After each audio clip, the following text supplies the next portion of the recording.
You are at Margaret's apartment. Yes. It is just you and her. Let's go, Margaret. You're not Let's get cheating right. on your girlfriend.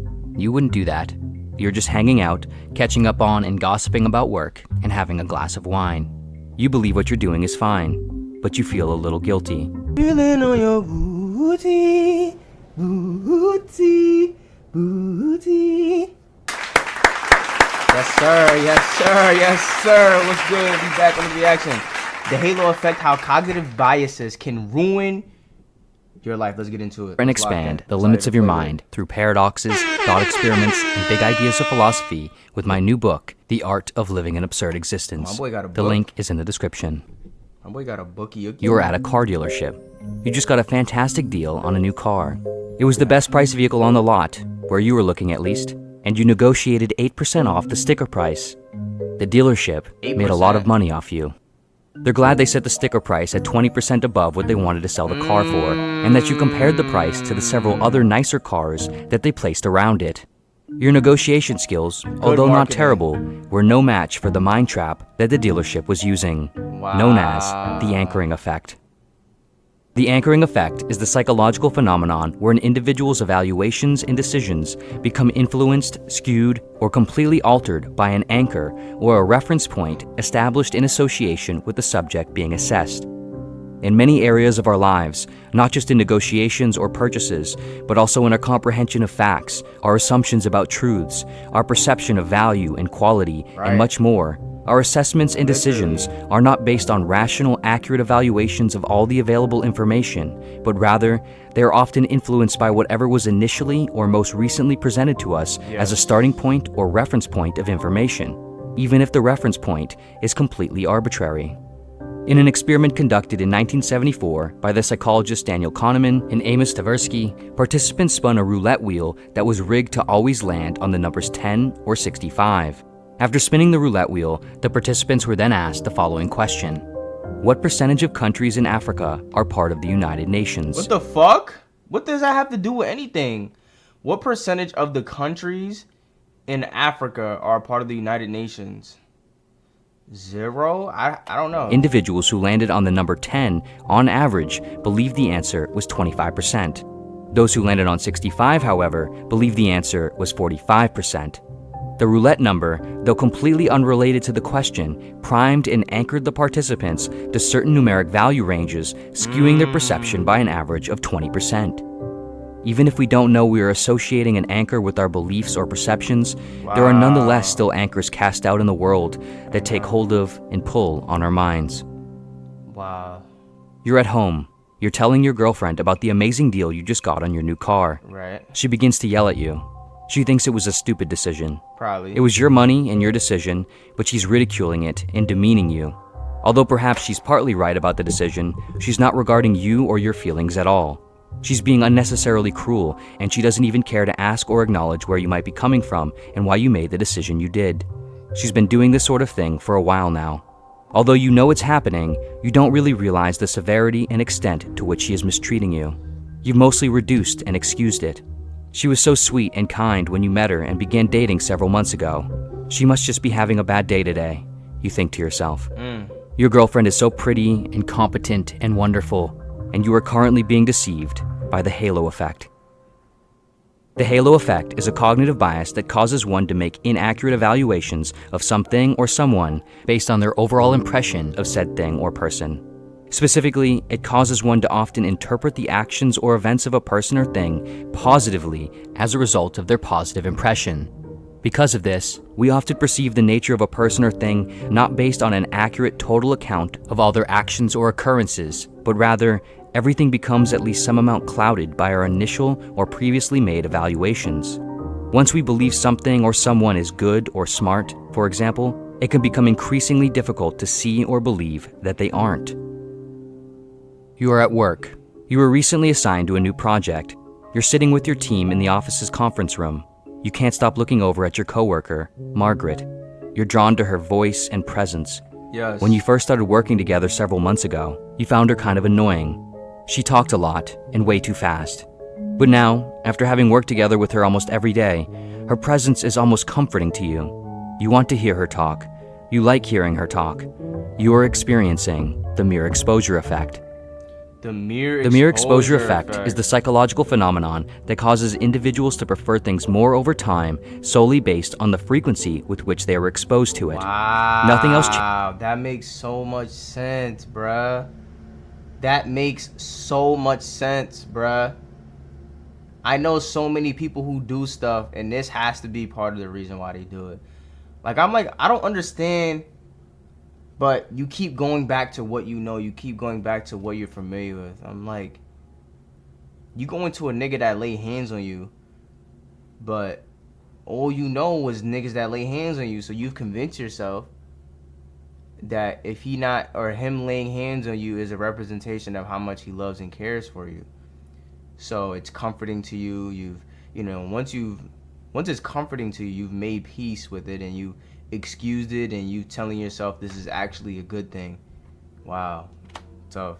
Changes, and sometimes regardless of whether one likes the thing in general, one's affinity or attraction toward a thing develops or increases when exposed to it more. Wow, this can be apparent when we consider the shows or music we often listen to. Even if we've seen a show or listened to a song 1,000 times, we still might choose to consume it again instead of a new show or song, simply because we find comfort in watching or listening to something we have already been exposed to. Likewise, this applies to brands and advertisements we are frequently exposed to, or people and places we are often with or at. Things we like, are attached to, or find comfort in are not always based on our natural preferences for these things, but rather on our circumstances, particularly how much our circumstances present to us the same things. You are at Margaret's apartment. Yes. It is just you and her. Let's go, Margaret. You're not Let's cheating get right. on your girlfriend. You wouldn't do that. You're just hanging out, catching up on and gossiping about work, and having a glass of wine. You believe what you're doing is fine, but you feel a little guilty. You would never tell your girlfriend that you're here doing this. Before heading home, you spend some time on your phone in your car in the parking lot. You look up whether it's okay to do what you're doing with Margaret, hanging out alone with a female friend and coworker while being in a relationship. You carefully word your searches and click mostly on articles and Reddit posts that confirm that, in fact, what you're doing is totally fine. Wow. You read that your partner should be comfortable with your choices and your professional relationships, Absolutely. so long as you're not doing anything romantic with someone else behind her back. If your girlfriend has a problem with it, it's likely just because of her insecurity, and she does not control your life.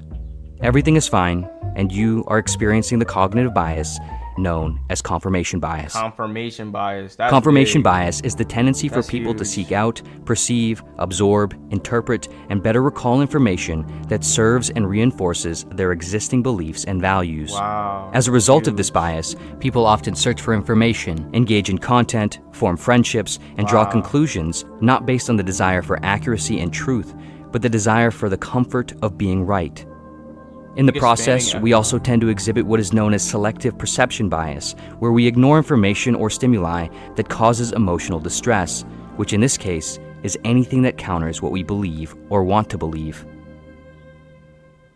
You're at a bar with your friend. You're talking to him about work. At some point, you bring up Margaret. You've been bringing her up a lot lately, and your Yeah. friend has noticed. He Yeah, asks, you gotta chill, Brody. You're not moving tactical. You keep talking about Margaret, and you haven't brought up your girl. You bringing up Margaret more than your girl. It's like, what do you do as a friend right there? What do? Do you let him know about it? Like, yo, like, what's going on with you and Margaret? Like, you on that? No. That's just, you know what I'm saying? Like, we just, work relationship. We spent a long day in the office. Yo, come grab a drink real quick, chop it up, chop it up, real quick. I mean, yeah, we really chilling. I was just saying, like, yeah, like, you feel me? She cool. Like, that's what I was saying. I'm not jacking that. Nah, you already know my body. Like, I gotta show it. It's just, nah, she cool and shit. Like, we be chilling. Like, we be vibing. Like, nah, yeah. asks if there's anything else more going on between you and her. You tell him no and proceed to elaborate on the situation, telling him about what you read online. He tells you about something called confirmation bias and explains to you what it is. You find it interesting, but you're not concerned. You know you're not as susceptible to cognitive biases as the average person. You're thoughtful and careful about what you think and believe. You engage in a wide range of content and conversations, and you consider both sides to every argument. You're open-minded and mostly rational, and you're currently suffering from the cognitive bias known as bias blind spot. Bias blind spot is the tendency for individuals to recognize the presence of cognitive biases as phenomena of the mind that affect people's ability to comprehend, evaluate, and assess situations, while simultaneously failing to acknowledge the degree to which they themselves are affected by cognitive biases. In a study conducted by the psychologists Emily Pronin, Daniel Lin, and Lee Ross, over 600 U.S. residents were tested on this bias. The study found that 85% of the participants believed that they were less biased than the average. Only one person believed they were more biased than the average. Ultimately, we all like to think we are fundamentally in control of ourselves. Am I more biased than the average person? I mean, technically, what does it mean to be biased, though? Like, what does bias mean?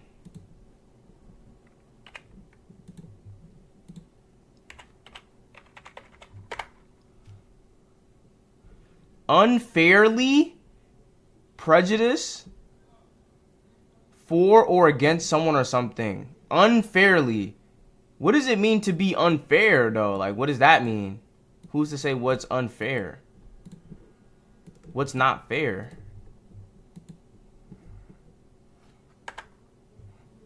Not based on or behaving according to the principles of equality and justice. Interesting. Believe we are mostly rational and often right. We like to consider ourselves as being competent and unique. But so much of what we think and believe is guided by processes of the mind that we have nothing to do with and that have no regard for rightness or rationality or uniqueness.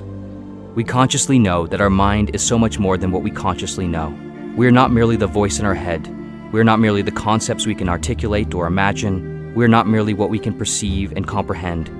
We are the whole system, physical, unconscious, and conscious, external and internal. Our awareness resides at the end of all the mechanisms and frameworks of perception and mental activity, a conscious observer trying to make sense of everything. The problem, of course, is that our cognition is limited and often skewed, the process riddled with blind spots and biases like the ones mentioned, as well as countless more. Systematic errors in thinking formed out of the process of evolution, which always cares about survival and the ability to act, but does not always care about accuracy and truth. Biases like the ones mentioned might have helped with efficiency and survival for our ancient ancestors when information, resources, and people were limited. But in the world we live in today, with the unique goals and problems we have, the lingering remnants of cognitive function designed for a world that is no longer can, at times, cause harm for us, resulting in poor decision-making, deviation from reality, and negative social behaviors. We will never become the sole driver of our minds, of ourselves, but we can, perhaps, become a more observant passenger.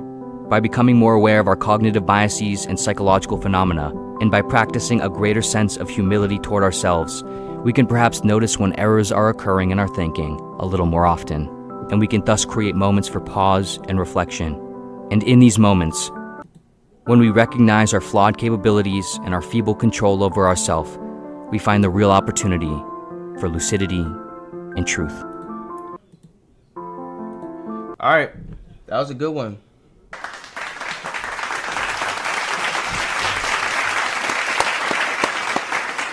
That wasn't bad though. I mean, you was saying nothing but facts. Nothing but facts. That confirmation bias, like, nah, yeah, cause this, and like you just, and if something, yeah.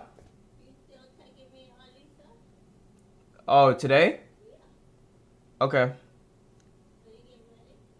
Yeah, where we going? Okay.